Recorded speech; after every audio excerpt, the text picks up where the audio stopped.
be using safety within sex, you should also know that you can self-actualize and express yourself and have good sex. We believe it needs to be taught to students, to high school students specifically. Now my first substantive will be on how this offers a different perspective on sex, and second on why it should be why it is important to inculcate these things within students in school. Now, first of all, how is it that this offers a different perception? I've already touched this a bit in my background. How people have forgotten what sex can be. Now I tell you what sex is supposed to be. It's supposed to be about pleasure. It's supposed to be a form of self-actualization, and it's supposed to be expressing yourself, expressing how much you love your sexual partner. But sometimes it's not about that. Sometimes it's just about how you want to seek pleasure in the act. You have things such as that's why I'm telling you that there's so many ways in which people use sex to self-actualize, to have pleasure, and to make love, and so on.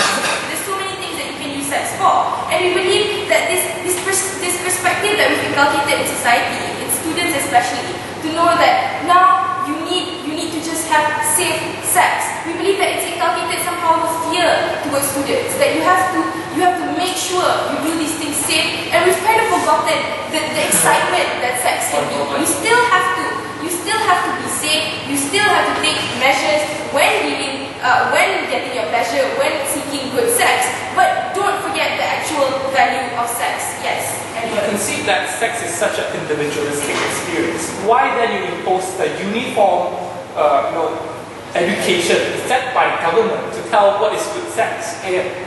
Now, there's a lot of ways in which you can teach this, and it's up to the schools how they want to implement this idea. Of course, there'll be some sort of curriculum that the government provides for these people, but we believe that when you create an avenue for these people to have a certain basic idea of what good sex is supposed to be, when you then create that creativity that, you know what, I can spice up my sex life now, this is how I can do things within my sex life, we believe that creativity and that form of self-actualization can be further brought upon when these students grow up and when these students become adults and want to.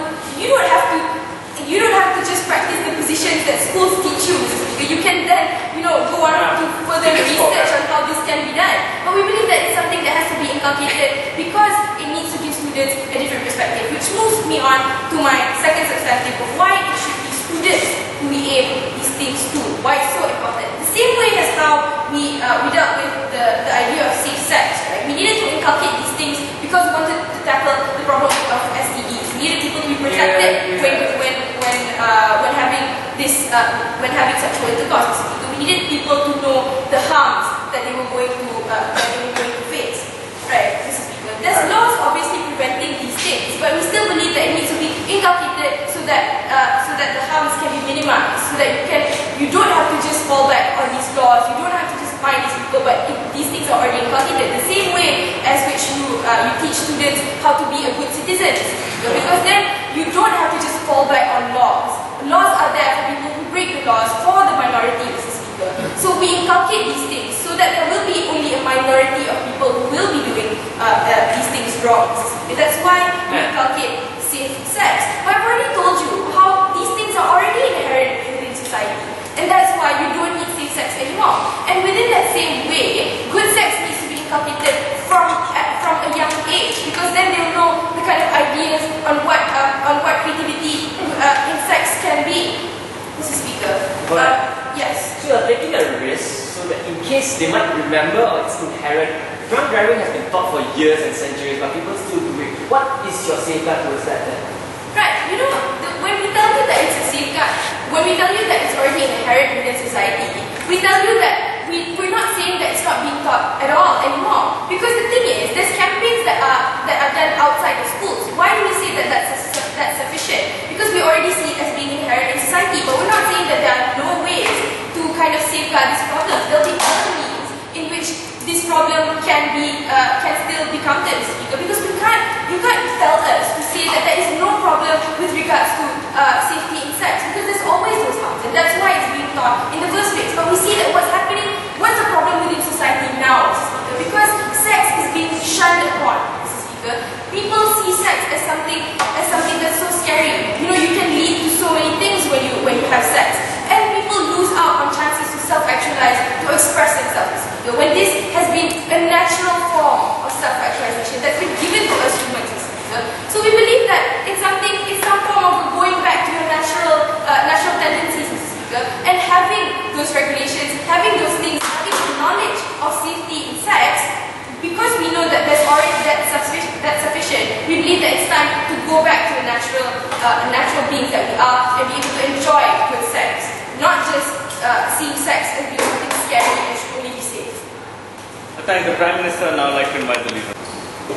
Mr. Speaker, we find it funny that the government come up and base their entire case on the assumption that society has forgotten how fun sex is. We find it really ridiculous that people, as humans, as our animal instincts can actually evolve to that extent until we forget how pleasurable sex can be, right? So we find it funny that this proves the urgency for them to come out with this policy, right? So therefore they wanted to alter the perception of sex to remind people how pleasurable sex is, right? So we question how that is even possible when we know that within society itself, right, how the culture of society is, how media is sex oriented, how pop culture is more towards promoting free sex, and how songs itself talk about sex and relationships as well. So we find it impossible for people to actually not be exposed to a world, environment where sex is not for them to forget how fun sex is, right? So even if it happens, right? Even if it happens, right? So they say that safe sex diluted the idea of pleasure. Even if it's true, why do we want to target school kids, right? If they say that adults are the one who forgot, then why don't you target adults? Why is it necessary to target school kids, right? Okay, I'll characterize how school kids are different from adults later on, right? So let's move on to the third question. Who actually sets what spices up sex, right? Government sees, opposition sees that what determines how much fun you have during the intercourse itself is your own subjectivity, right? However, whatever style you use in it or whatever. So we feel like what constitutes good sex shouldn't be something standardized or promoted by one party. And this will be further on. It comes down to the idea of rights and choice and so on and so forth. It will be covered by my second speaker, right? And then third, on the idea of the urgency to put this into the syllabus. So we find it. I'll talk to you how institutions play a role, and we need to prioritize what we teach our young, right? Let's move on to. Let's just remind you. Let's just look at the benefits of and importance of maintaining safe sex education, right? Opposition maintains the status quo stance that we do not want school kids to actually be involved in sex, right? Because they are not ready for it yet. It's not time for them to actually have sex. We know that there are harms to it, right? But we've already attempted to promote abstinence, but it didn't work. So we know that we can't control their activity, right? We don't want it because we don't want them to practice sex before they are old enough to actually do it, because of the harmful consequences that affects their entire life of these kids, right? The pregnancy, the trauma that comes out of it, the deteriorating relationships between the family, the peers, or societal stigma, STDs and the HIVs, which are lifelong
still maintain that abstinence is the main priority in safe sex practices, right? Secondly, we tell you that schools act as schools are institutions that most influence the upbringing of our kids, right? Schools are the institutions that provide exposure to the students, necessary exposure to the students to prepare themselves for adulthood, right? That's why we prioritize what we put in the syllabus. We put subjects of science and math to prepare them for a base foundation for them to prepare for their future careers, right? We also include moral and religious upbringing in schools to make sure that they are wholesome at the end of the day, right? We feel that those things are important in the upbringing of the school. That's why we put it in the syllabus. We question, we don't see where good sex comes, where the importance of good sex comes in this situation, right? Why is it necessary enough to be in the syllabus? We'll talk about the harms later on, right? Okay, before that. Now, if you talk about how abstinence becomes your first rule, then how are you then letting people self-actualize? How does this happen in your paradigm? Self-actualization. Okay, it's really it's funny that they still come up with this kind of argumentation whereby they feel that the whole idea of pleasure in sex and self-actualization is lost in society. We tell you that these kids will grow up and explore sex and will eventually discover themselves that sex does bring this kind of pleasure and self-actualization that they're trying to promote. At the end of the day, it will come to a time where they will discover these things, right? We are telling you that right now at this age, at the school level, it is not the time to actually do this, right? Moving on to my second substantive of the purpose of sex, right? We tell you, okay, it's to improve enjoyment and level of satisfaction, but we tell you that it's not a priority for these school kids. It's actually a priority for adult couples, married couples or non-married, or just adult couples who are out of school to ensure the quality of their relationships. There are other avenues instead for them to learn all these things, like magazines with sex or relationship sections, right? No, we don't feel that it's necessary enough for school kids to be exposed to these things, right? So we find there's no urgency for this to happen, to put in the syllabus itself. We tell you that the students don't get any benefit out of this because they are not old enough to actually know this kind of experience these things or be exposed to these things. So we tell you also that school kids are enjoyment oriented, right? This characterization of these students are actually potentially harmful because it will obscure the priority of safe sex education, right? They are so materialistic because they are so vulnerable that promoting sex would actually dilute the idea of abstinence, the importance of abstinence at that age, right? It contradicts the education of safe sex, where abstinence is the first and safest priority, right? Then it dilutes the importance and weakens the justifications of abstinence over the idea of enjoyment, right? So at the end of the day, we feel that we should maintain the stance to protect these kids, and we don't think that people forgot how fun sex is. I think we're off now, like invite.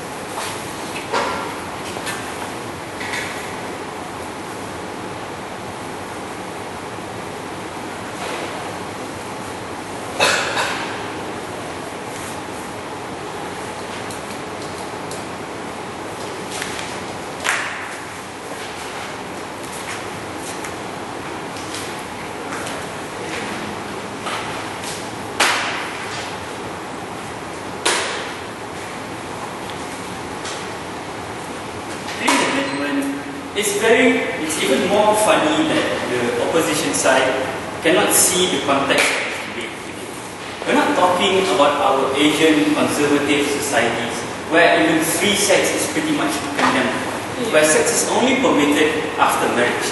Therefore, for us, for our Asian community, the idea of sex is pretty much new. So it's very, very exciting for these kind of people. But let's take a look at where this policy actually applies.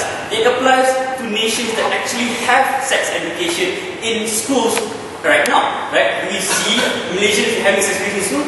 We do. Right? So this can applies to mostly Western democracies where people have sex too much, that the idea of sex has been diluted. The idea that sex is about pleasure has been diluted. That is why it is so easy for you to just buy dinner for a girl and end up in bed with her this dinner. That is why we believe that it is important for us to bring back this idea that sex is sex is meant to pleasure. Now let's deal with a few rebuttals about what the elder said, right?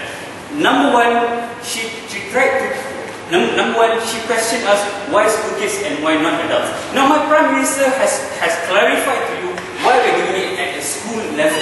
Now, ladies and gentlemen, how easy it is for you to instill a form of idea in adults?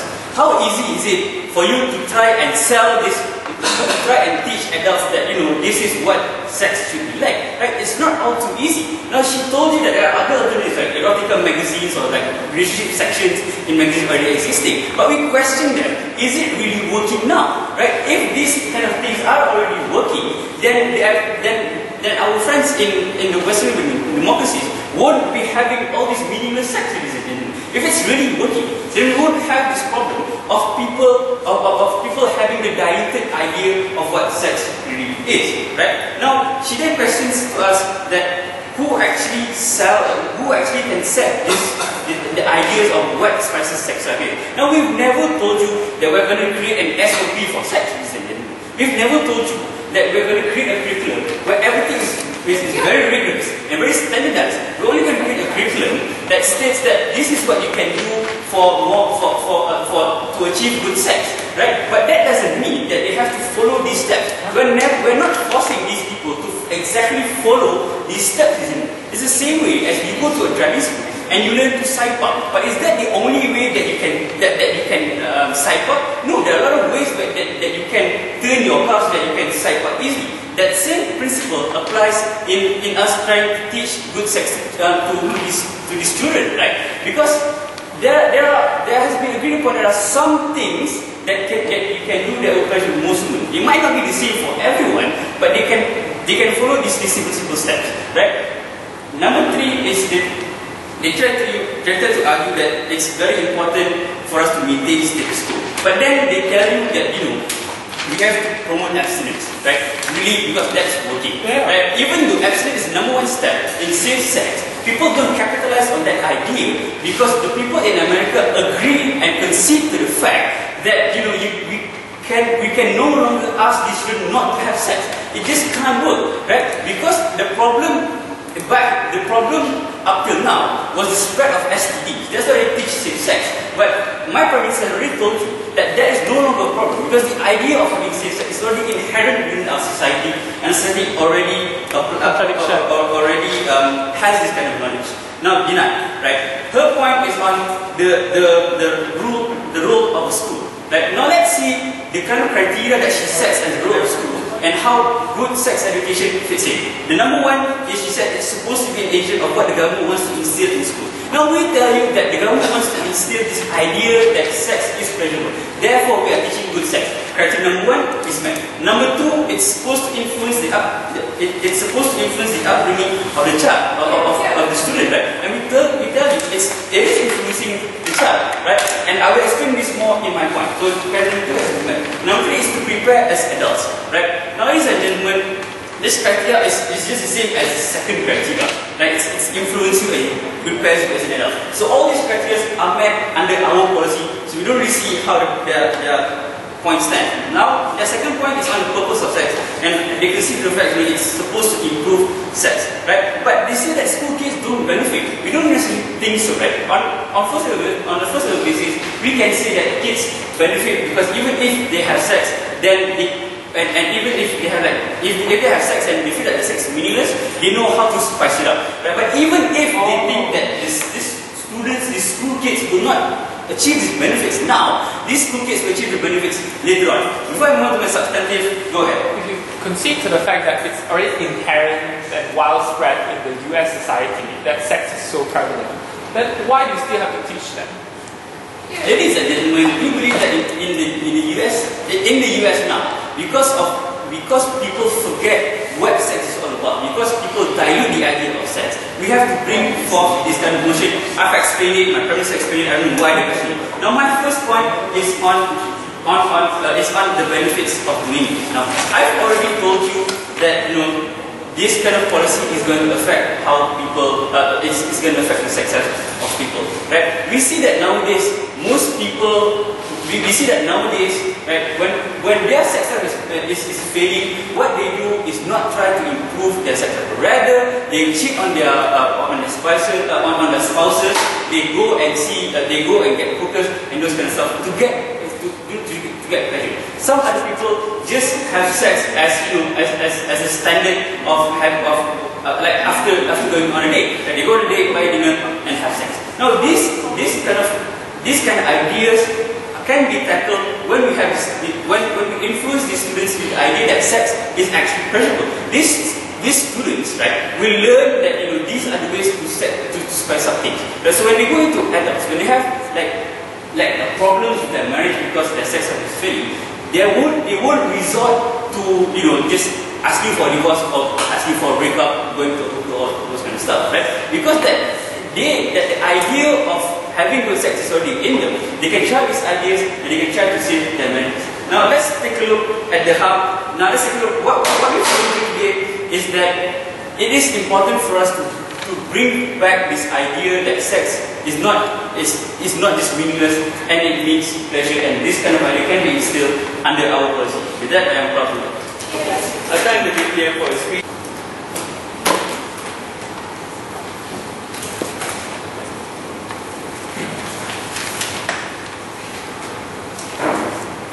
Mr. Speaker, we know we cannot trust government anymore. They come up to tell us the problem of why we are proposing this is because people forget how good sex is or was.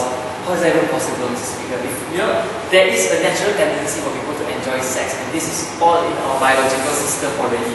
So we don't think the idea that people forget sex, how good sex is, and that's why you want to do it, is a good enough justification.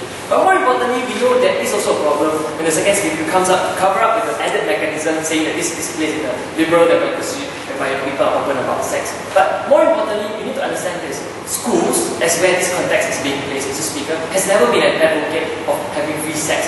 They always try to ensure that their students do not indulge in sex or premarital sex in the first place, Mr. Speaker. But we know it's impossible, and they know it's impossible and impractical to just assume that everyone will be sort of practice abstinence in that sense. And this is why we have the second layer of protection, which is safe sex education, which they are now ignoring, Mr. Speaker. What they are doing now instead is that they're relying on the assumption that these people will remember. See, there's a problem in that analysis, Mr. Speaker, and there's four layers of analysis. There's four layers of problem, right, Mr. Speaker?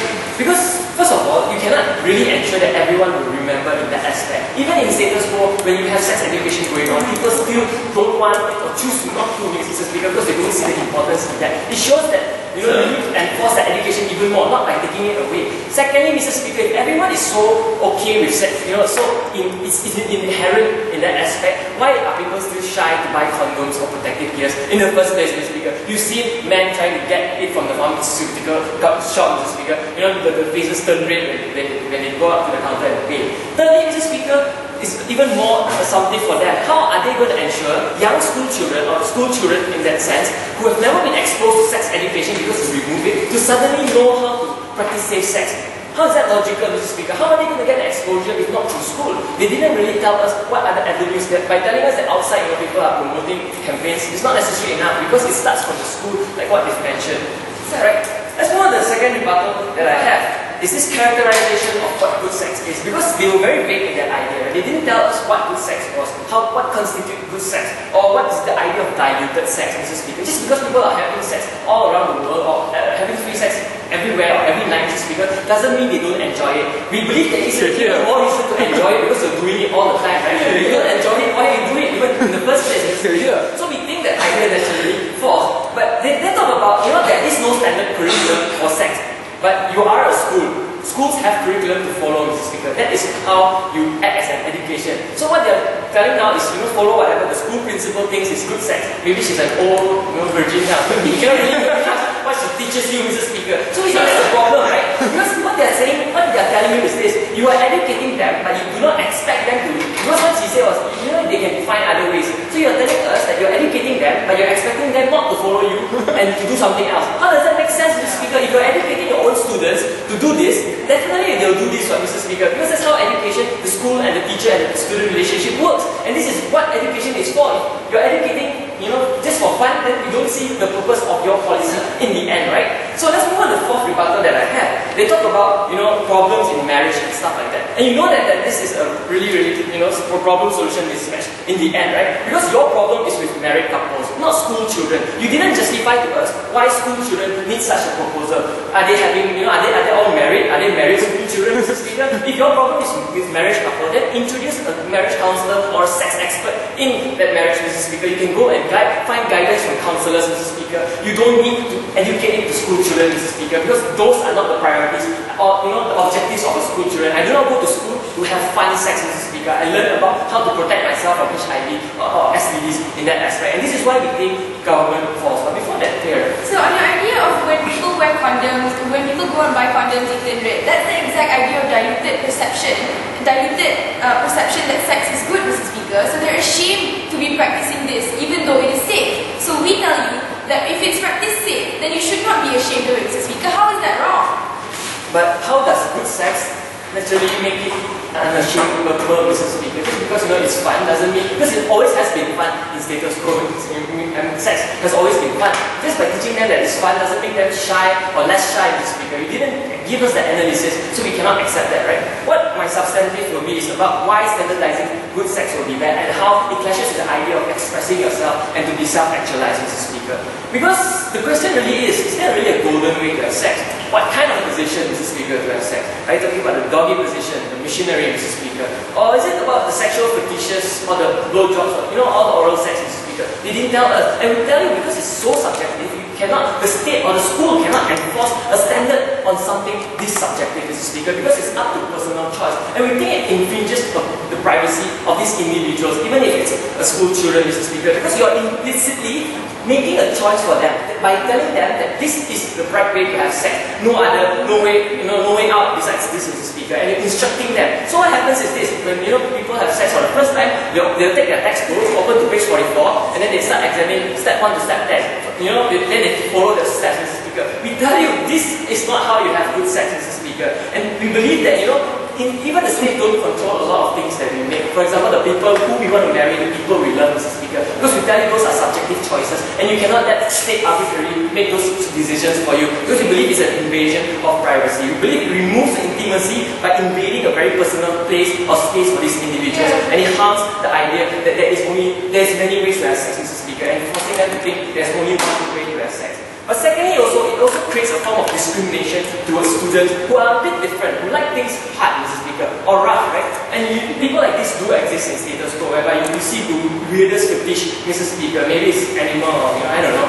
But these people do exist, Mr. Speaker. So we believe that if you're educating someone that only a certain way of having sex is the good way or the only way to have sex, Mr. Speaker, you're telling them that whatever the way they choose or they like, Mr. Speaker, is necessary, not correct. And we think this is harmful because it alienates the individual, because it creates the idea that they are different and different from other people, and we think it's harmful. Secondly, this clashes with their point of expressing themselves, Mr. Speaker, because you trap them in their own enjoyments, Mr. Speaker, because then they will not be able to freely express their own, attitude towards sex or own, fetishes, Mr. Speaker, and their likings, because they feel they are different and they do not want to share with someone else. And we think it's very difficult for them to express or self-actualize in that manner when you're so different from someone else. This is why we tell you sex is different and very subjective, and you cannot impose a standard like what the outside government is doing. But more importantly, they didn't really clarify why school children. I wanted to know the justification, but I still didn't get one. With that, we're very, very proud to oppose.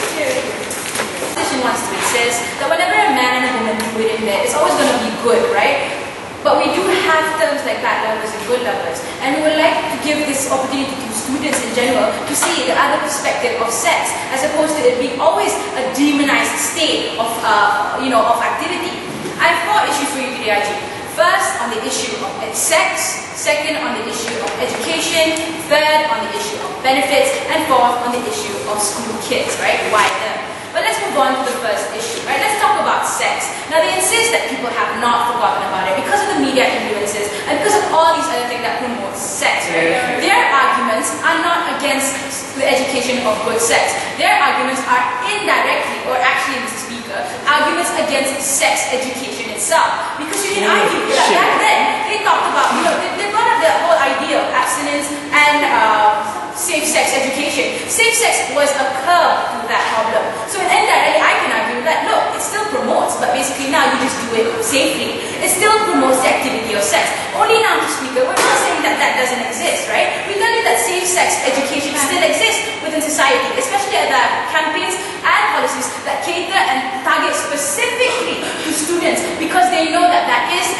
will be a problem, because we know that this is sufficient enough, not only in the society but in the mentality of the young generations. We feel that there needs to be some form of expression of sex itself, because at the end of the day, you can't simply demonize the activity as a whole, right? Because we want to expose themselves to these many different ways of how you can fully many different ways of how you can enjoy yourself in bed, right? Of how many different ways you can try out in the bedroom, right? We tell you there's nothing wrong with that, and they have not, Mr. Speaker, not once actually proven that there would be harms in showing this kind of exposure to students, except the fact that, look, it promotes sex. That's sex education as well, Mr. Speaker, right? Let's move on to the second issue. On the issue of this education, should we educate these kinds of things, Mr. Speaker? We tell you there's not really any harm in it, because people will still be exposed to the bad side of having sex, right? As they have mentioned, safe-sex education already exists and whatnot. We tell you that's a side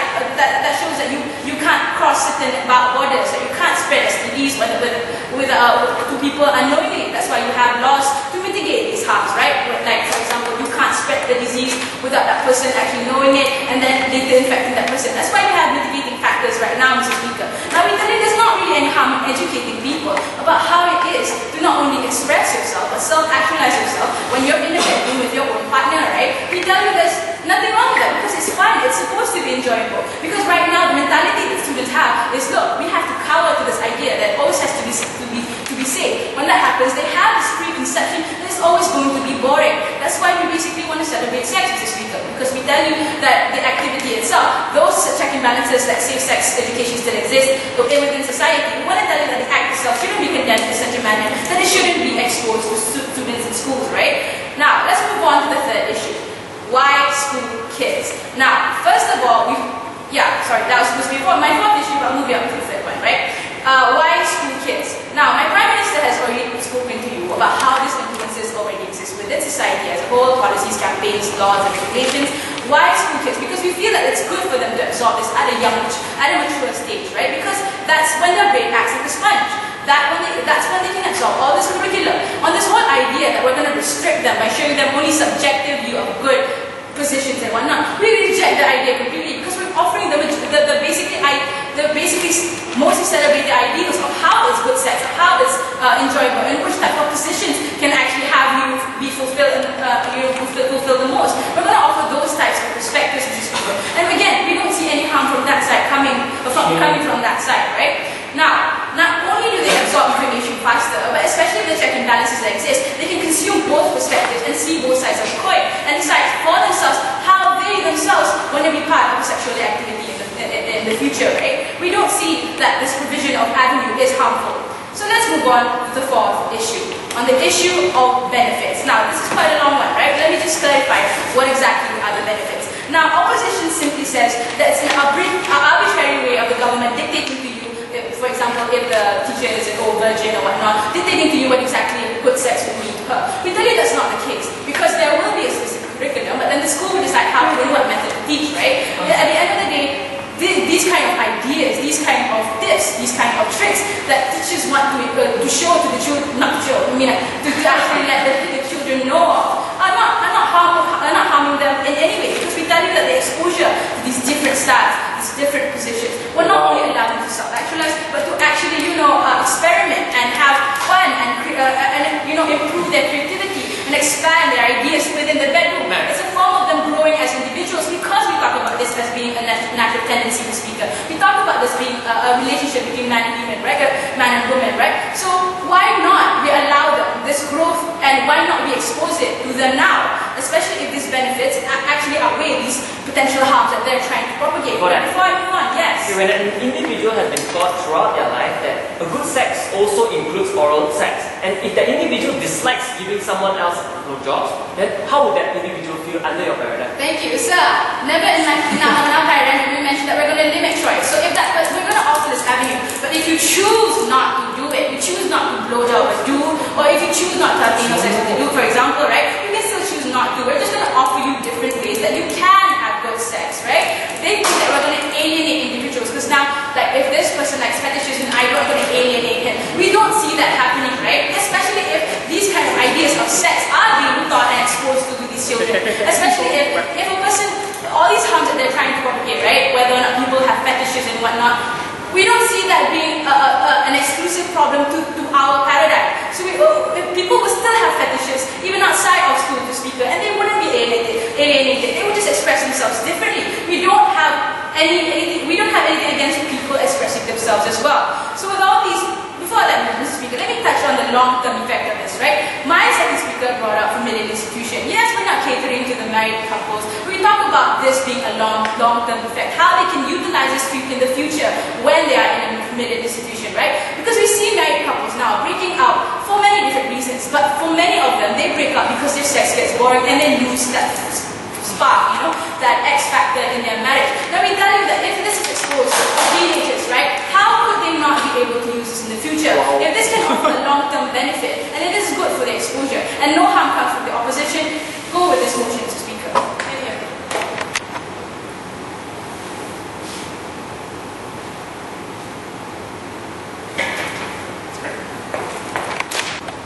Mr. Speaker, or Mr. Aji, side government wants to champion good sex in their policy, but never once from one of these speakers tell us or explain to us what is actually good sex is all about, right? They just, all in their definition that they mentioned so far is about something special, something momentary vigilance. We tell you that those elements are actually fulfilled under our criteria, which is being faithful, having sex just with your loved ones. We think that under your paradigm, you're not promoting anything, but rather than the status quo itself, right? Okay, so what am I going to do to you? Okay, I'm going to clarify what is our stance and recharacterize the whole notion of sex education, something we're going to talk to you, something they don't want to engage on. I'm going to talk to you what are the harms that are already mentioned in our debate, something that we want to dismiss, and talk about the benefits that we raise also. Okay, first and foremost, we are not, under our paradigm, is that we are not banning people from having sex. People can still have sex. Just that under status quo, government never advocates people to have premarital sex. That's something clear, even in the liberal democratic countries of the United States of America, measurements. You never see Barack Obama say, guys, let's fuck and have sex. That's not our stance in our policies, right? We tell you that idea of sex education in Fatima's speech is always a counter policies against the prevalence of premarital sex, which is getting out of control, measurements. We say, measurements, their policies contradict whatever status quo have been championing in order to protect teenagers who are enraging hormones, measurements, from contracting HIV, syphilis, or pregnancy, measurements, which would then undermine their future, measurements. We tell you that they are backfiring whatever stance in terms of abstinence, be faithful, and last resort using condom, measurements. Because now we are flipping the idea of abstinence to the idea of having sex as the utmost priority for students. We think that's not a stance that we should take. We should err on the side of caution, considering the prevalence of diseases are so eminent nowadays. So let's look into the harms that we have talked to you, right? We tell you in Wei Long's speech, their paradigms force the harms the self-actualization of students, directly clashing with the idea. Why? Because under status quo, you have to take into the notions that there are different preferences or there are different liking of students, right? Some gay students might not like to touch a vagina, So what do you mean by good sex under your paradigm, Are you going to force these students to swallow down your throat what is nice under your straight man policies, So we tell you that under that your policies, you further ostracize these students, thinking themselves are weird, thinking themselves are different from the rest of our students. We tell you that we are not talking about us adults in this society. We are talking about teenagers who are 12 years old, barely can even drive a car, barely have the maturity to own a license in the United States, to know about sex measurements. We tend to know about the enjoyment of sex. We think that's too far and too much for the society to accept, right? We also told you the harms, something we don't talk to you, right? Talk about religious schools in status quo. How about Catholic schools? Are you going to then force this down to their throat? We tell you that under status quo, people in the United States does not consist of democratic the Democratic parties. We also have the conservative Legionnaires. Tell us how these Catholic teachers, Legionnaires, going to tell about how these teachers going to teach about good sex, using the Kama Sutra style, whatever that they want to promote. We think their side of the house are very helpful in that sense. Let's look into the second harm, right? We also talked to you on Web Fatima's speech, the harms against the principle of the role of schools, right? We tell you that under status quo, schools act as an agent for government to spread government stances on certain issues, and in this case, safe sex, right? We tell you that in order for you to promote safe sex movement, is to uphold the ABCs of sex education: abstinence, be faithful, condom. And condom is always the last resort when the phase 2 options fail.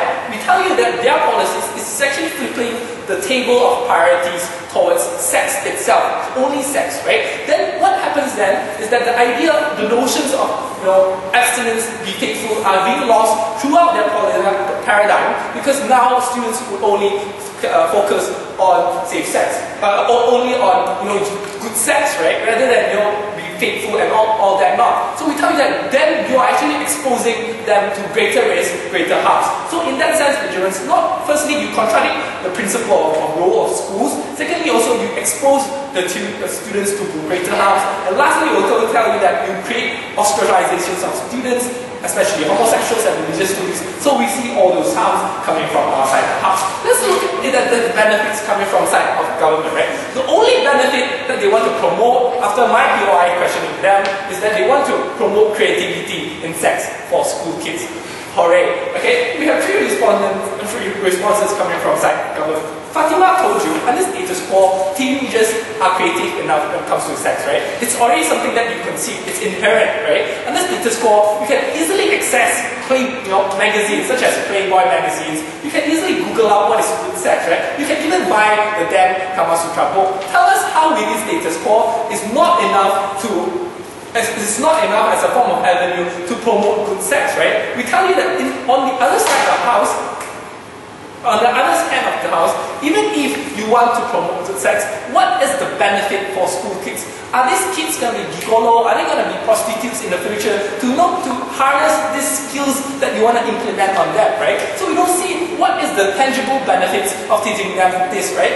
Go study your maths, religions, go study English, improve your grammar, rather than learning about all this unnecessary stuff. Then again, the last thing they told us is that, you know what, maybe in the long-term future, something that they want to extend is that this might be beneficial for marriages, right? We told you, under our paradigm, if you want to promote, we think that if you want to have proper marriages, we think there's a problem solution mismatch at the end of the day. Coming from Weilong, he clearly explained to you that under status quo, you have counselors for marriages, right? You have sex experts specifically dedicated for marriages.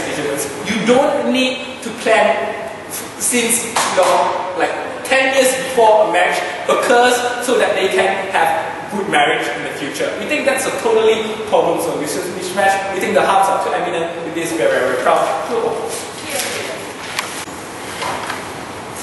Mr. Speaker, the first thing I'm going to do is to break down both sides of the house. Let's analyze what side government told us. They told us they want to have this policy to teach good sex to students because they tell us that good sex is not